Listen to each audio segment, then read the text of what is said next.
We have ourselves a brand new series, people! Raptors win 100-93 over the Boston Celtics. And insert Celtic fans here. Oh, Celtics in 6. You guys had to play your best to beat us by 7. What else can I say? The refs suck. Jaylen Brown's never going to shoot that bad. Or, insert all that kind of stuff. But you know what you can always reply with, Raptor fans? Series tied 2-2. All right? Raptor fans, what a game today for the Toronto Raptors as they get the lead early. And the Celtics, they have a very small lead. There was a 3-point lead there in the second quarter. Raptors gain the lead back and do not look back from there. Look, the Raptors may not have, built the biggest lead out there. The biggest lead they had in the game was 11. But every time the Celtics went on a 4-0 run, even a 5-0 run, the Raptors countered. And then the Celtics made another run. Raptors countered. And it was incredible defense from the Raptors in all aspects. Every single player for the Toronto Raptors played an incredible defensive basketball game. Lowry with 2 late charges. Norman Powell and Fred VanVleet with their on-ball D. I gotta say, Pascal Siakam, most definitely the best game of this series. Most definitely the best game of the playoffs for Pascal so far. And maybe even the best game in the bubble for Pascal Siakam so far. He played extremely hard on the defensive end, contesting a lot of shots, moving his feet extremely well. And even offensively, why he took 13 threes is beyond me. But when he wasn't, and when he was getting in the paint, he was straight up dominating guys in the inside. Saw Jaylen Brown had 4 fouls, beat him on the inside. He can't get his 5th foul, especially in the third quarter. He can't do that. Tatum can't guard him. He's not a very good defender. And Pascal's on-ball D on Jason Tatum has really shown to impress over the last couple games. Jaylen Brown, 4 of 18 today. Awful. Jason Tatum, he shot 10 of 18. I actually didn't think he shot that well, but he was 1 of 6 from 3. But Pascal Siakam, you could arguably say coming out party, but we haven't seen a full-on game from Pascal, right? But a much, much better performance. Now let's get to these numbers, and let's go through this game. First quarter, Raptors come out of the gate flying. Kyle Lowry, for the second consecutive game, puts that first punch for the Raptors. At one point in the first 14 points, Kyle Lowry had the first 11 points. He was flying out of the get-go, and it gave the Raptors that little boost they needed early on in the game to get it going. Raptors won the first quarter 31-27. You're +4 at the end of the first time you've led after the first quarter in this series. The first 3 games, you haven't. In the second quarter, as I mentioned, the Raptors didn't really play the greatest offensively. They only had 18 points. However, at the end of the half, which we had seen so far, in the first 2 games at least, how many buzzer beaters the Celtics hit to either end a quarter or end a half, there was a lot of it. But to end the first half, Fred VanVleet misses a shot. I forgot who tipped it out, but Siakam gets it, gives it right back to Fred, and at the buzzer, drains the 3 to tie it, and it was 49-49 at halftime. Now, the question was going to be, what are we going to see coming out of the break? Are we going to see the Raptors take a hold of the offense and kind of take a hold of the game? Or are the Celtics going to make that first punch? That was the question going into the third quarter. And the answer was the Raptors came out, grabbed the game, and did not let up. I don't think the game even got closer than, might have got to 2, but it was never tied. And the Raptors just dominated the second half of play. It was an incredible basketball game. Look, in that third quarter, Raptors were +8, 32-24. And in the fourth quarter, you lost the fourth 20-19. But ladies and gentlemen, you held the Boston Celtics to 44 points in the second half. And you hold them to 66 in the final 3 quarters. An incredible job. An incredible job by the Raptors defense. And you saw how this team dug in right from the get-go. I noticed early in this game that this team was going to fight.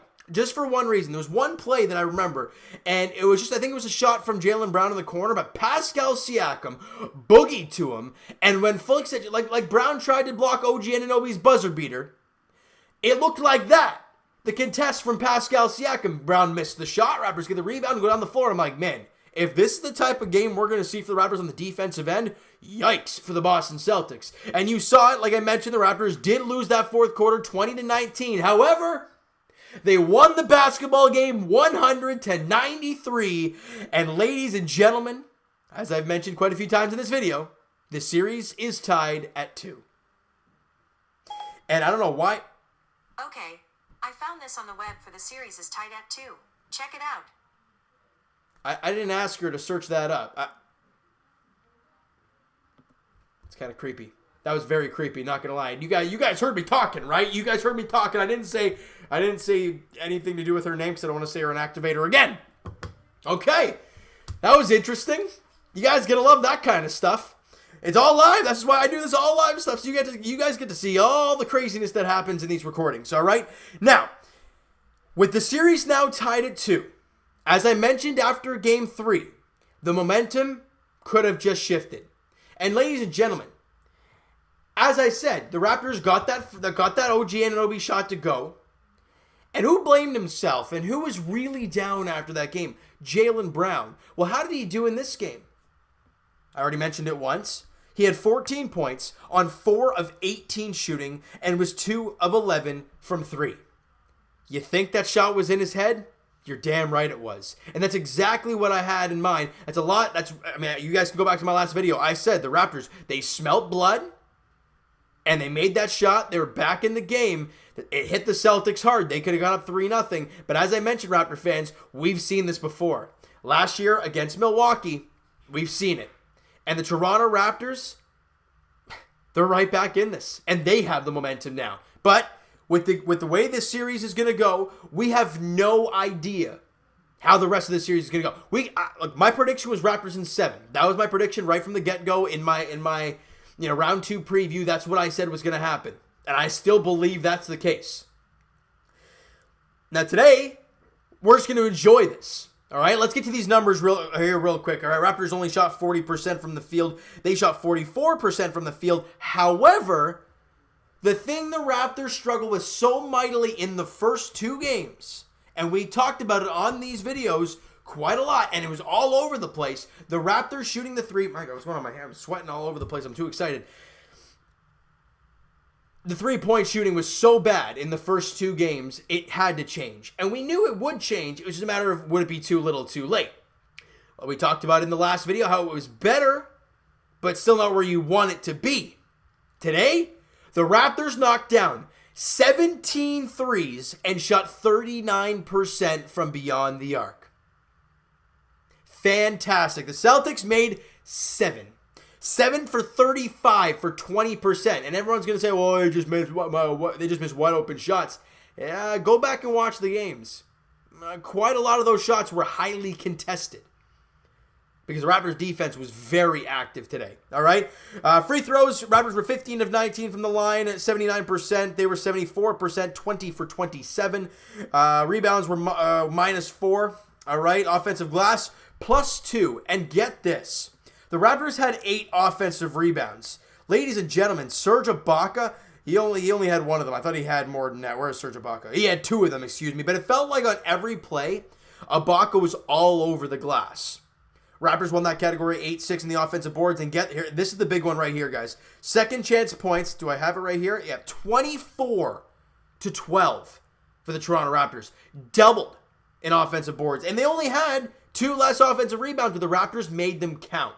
And I gotta go say two offensive boards that I really liked in this game today. One was Ibaka, where it was Kemba Walker underneath him and kind of pushing him to the side. He was able to get it, gather himself, and go up over top of Kemba to bank it in. Beautiful job there. And the one-handed Kawhi Leonard claw rebound from OG Anunoby, who grabbed it. I mean, it was a big. He was like reached back, grabbed it, gathered himself, went up, laid it up and through. Incredible job by OG. They looked active. They were all over the place. You love to see it. 23 assists for the Raptors. They had 18. 4 steals to their 6. 5 blocks to their 2. Only 12 turnovers for the Raptors. They had 14 in the game. Points in the paint, they crushed us. 44-26 in this one. That's why I'm not going to complain about the free throws, because when you almost double a team in points in the paint, more often than not, you're going to get to the line more often. That's the way it was. All right, and where are we? Second chance points, we already talked about that. Fast break points were 7-6 in favor of the Boston Celtics, but when the Raptors shot that many threes, how many more threes? It was like 12 more threes made. You can lay off the fast break just a little bit. All right, points off a turnover, 7 apiece. And like I said, the biggest lead for the Raptors was 11. The biggest lead for the Celtics, 3. All right, now let's get to these individual players, because this is what I really want to touch on. I know we're already 10 minutes into the video, but I want to touch on these guys real quick. Pascal Siakam, as I mentioned, played his best game in the series without a doubt. Now, there's still lots of room to improve for him. 23 points, 11 boards, had a couple assists, 10 of 23 from the field, 1 of 2 from the line, 2 of 13 from 3. I love Pascal, and I love what he did in this game inside the 3-point line. But I'm sorry, when I look at Pascal and I look at that 3-point shooting, and I saw 2 of 13, and I'm like, look, imagine if he just put the ball in the paint that much more, he could have been that much more dominant. Because tell me, Raptor fans, I mean, even Celtic fans, who can guard Pascal? Jaylen Brown? No. Siakam's got the size on that. Tatum, not a very good defender. Marcus Smart, size. Kemba, size. Who can guard Pascal in space, or when Pascal's trying to back him down, getting in the paint? No one can guard him. And you saw countless times today, Pascal getting someone on his back and just backing him down hard, getting in the paint and getting some easy looks. And when he gets some easy looks, that allows his offense to free flow. I saw another one. It was a mid-range jumper, but he looked really confident taking that shot. He knocked it down, and he's feeling good. You really saw some good things from Pascal today. He didn't have a steal, didn't have a block in the game, and he was a +4 on the floor. OG Anunoby, look, as we talked about, he's not going to throw up a 20 and 15 game. He's not going to do that every time. 11 points, 3 boards, 3 assists for OG. Shot 3 of 7, was 3 of 4 from the line, 2 of 4 from 3. He had 2 blocks in the game and a +6 while he was on the floor. Great job by OG Anunoby yet again, becoming a playoff performer. We didn't see him at all last year in the playoffs. Now we're getting a chance, and oh my goodness, playoff OG. Oh, he's looking pretty damn good if you ask me. Marc Gasol, again, another guy that's really, well, not really another guy, one of the only guys who's really struggling right now. We had a feeling coming into the series that he would have a tough matchup, but he's really getting exploited. He fouled out in the game, played 25 minutes, 4 points, 2 boards, 5 assists on 2 of 5 shooting. Missed the 1 free throw he took, missed the 1 3 he took, and he was still a +7 on the floor. So he didn't hurt you when he was out there, but he didn't really give you any offense whatsoever. But he did get 5 dimes in the game. You always know, guys, from Marc Gasol, what is he going to give you? He's going to give you incredible ball movement, no matter what, right? And that's the thing we do like about Gasol, but you need him to give you some sort of offense and stay in the game, really. All right? Kyle Lowry, look, the dog, the court general, I mean, whatever you want to call him. Fantastic game yet again for Kyle. 22 points, 11 boards, 7 dimes. Only shot 5 of 16, 8 of 8 from the line. Was 4 of 10 from 3, 2 steals, 2 blocks, and a +10 while he was on the floor. As I mentioned, the first 11 points of the game were Kyle Lowry. But and people are like, well, they only had 11 the rest of the way. Yeah. But you also realize Fred VanVleet had 17, 6 and 6. And shot 6 and 19 from the field. He knocked down 5 threes. Come on, you know what Kyle's going to do. He's going to dish it to his other guard. He's going to go to work. These guys combined for 9 3-pointers. They were 9 for 21 from 3, those two. Bottom line, extremely efficient were the Raptors from beyond the arc, from at least their 2 guards. Great job. And Fred VanVleet had a steal in the game, and he was a +10 as well as Kyle Lowry. Serge Ibaka, look, the punch off the bench in Game 3 was nowhere to be found. Powell didn't give you anything. Serge didn't give you anything on the offensive end. It was terrible. But what do we see today? Oh, Serge Ibaka, Mafuzi's chef, cooking something up. Oh, he really was. He was cooking up some three-point shooting. 18.7 boards, 7 of 9 shooting, 4 of 4 from three-point range for Serge Ibaka. He had a block in the game, and he was an even player on the floor. Norman Powell gave you 5 points, but he was 1 of 6 from the field, 3 of 3 from the line, had a steal in the game, was a +1 while he was on the floor. Look, Ibaka made an impact today. And you look at the Boston Celtics bench, what did their bench do? Marcus Smart, other than making 5 threes in a row in Game 2, he hasn't done anything in the series. Williams had 6, Wanamaker had 7, other Williams had 4, and Ojale had 7. They had to spread out, but they didn't really have an impact player. And their starters, Tice didn't give you really much, 8 and 7. He's not going to give you too much. Kemba only had 15 on 4 and 9 shooting. Your top scorer was Tatum at 24. But in my opinion, the Raptors outplayed the Celtics in the defensive end of this game. And ladies and gentlemen, can we talk real quick before I wrap this thing up? Kyle Lowry has learned how to guard Jason Tatum. And Celtics fans will be like, no, he did. No. Raptors have learned now, just by playing these 4 games, that Jason Tatum loves to push off with that arm. And you saw late in this game, Lowry, who loves to overextend that, over-exaggerate a call. And any sort of fans are like, oh, Lowry, that. You have Marcus Smart. I mean, he's worse, if I'm not mistaken.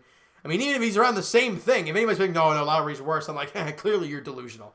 But Lowry felt the push from Tatum, falls back. The referees clearly see the arm go extended from Tatum. Offensive foul. It happened a few times in this game today, right? So the Raptors are starting to learn some things. Look, we talked about it in Game 1. We talked about the Raptors playing a lackadaisical team in the Brooklyn Nets and being not a very good team. And now you got to play a powerhouse in the Celtics just like that after they played Philly. I understand Philly didn't have Ben Simmons, but again, still a nail-biting. Yes, they won 4 in a row, but they played some hard games. The Raptors didn't have that competition. They get wiped in Game 1. They play better in Game 2, but not good enough. Game 3, you get that buzzer beater from OG to give you life and demoralize the Celtics. And then in Game 4, you flat out play your game and you get the W. Even series, 2 games apiece. You love to see it, Raptor fans. All right? Now, let's get to Game 5, which is going to be on Monday evening, 6:30 tip-off, as the Raptors, they look to take a 3-2 series lead. Ladies and gentlemen, this looks a lot like, Milwaukee, but I'm not going to, because, you lost the first 2, you win the next 2. It's exactly what happened against Milwaukee, and it was funny. Actually, I think it was different this time, though, because it technically home court, we lost, and whatever the case. There's no home court now anyways. But the Raptors have done a job. They got to keep their foot on the gas pedal. They go out there and win Game 5. Backs are against the wall for the Boston Celtics. All right? Ride the momentum from this game. The Celtics aren't feeling real good in that right now. The Raptors are feeling great. Take that momentum into Monday and get that dub. Game 5. Go up 3-2 in the series. All right, so you know what, guys? That is going to do it for this really long video. Smack the like button if you guys enjoyed this one. Hit the subscribe button if you guys have not already. Comment down below your thoughts on the game. Your thoughts on the video. What'd you like? What'd you not like from today's game? Who's your MVP? My MVP, Kyle Lowry. No doubt about it. Hey, you guys can pick a guy like Pascal. You can pick Fred VanVleet. My guy is Kyle Lowry because he did so many things to help this team win today. No doubt the court general is the MVP in today's game for me. All right. Twitter is down below for myself. Follow up, send me a DM, do all that great stuff. Also, the Instagram link is down in the description, so follow up there if you've not done so already. And I will talk to you guys, Jason, and heck, it seems like they're coming back against the Boston Red Sox here. They now lead 7-6 after being down 6-2. Down 6-2. Crazy. All right, we'll talk to you guys post-game there against the Red Sox, and we'll talk to you guys Game 5, Raps, Celtics. Raptors looking to take looking to take a 3-2 series lead in round 2. Eastern Conference semifinals against the Celtics on Monday, 6:30 tip-off down there in the bubble in Orlando. All right, so thank you guys so much for listening and watching. Hope you guys enjoyed the video. Talk to you guys then.